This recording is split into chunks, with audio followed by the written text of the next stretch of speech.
I had a question. My girlfriend and I have differing political beliefs. We voted differently. We're both Christians. We have a lot of the same beliefs about how humans should be treated, abortion, that type of thing. But identity politics a little bit, not liking candidates based on their personality versus their policy kind of divided us. Also prioritization of policies. So she's a little more foreign helping. And I think we should be more focused domestically right now with the damage we've, taken on the last 4 years. So how should we handle our relationship when we have a lot of the same values but differing political beliefs?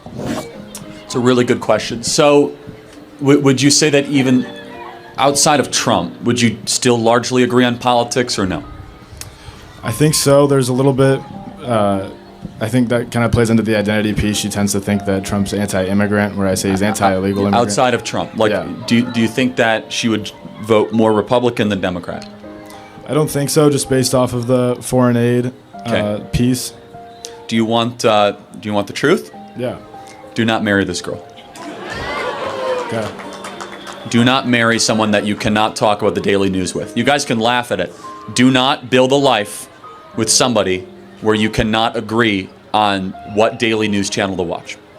I'm going to be honest. Yeah, we can talk about it, and we agree that a lot of the mainstreams on both sides. You have to agree on it. I'm telling you right now, as someone who is married, when you have to instill values in a child, you cannot have the first elemental issue at 7 a.m. when you turn on the radio or a podcast to be disagreement. You got enough of that already in a home. Yeah. You need to have harmony. I asked what was the revealing? I asked, would she vote more Republican than Democrat?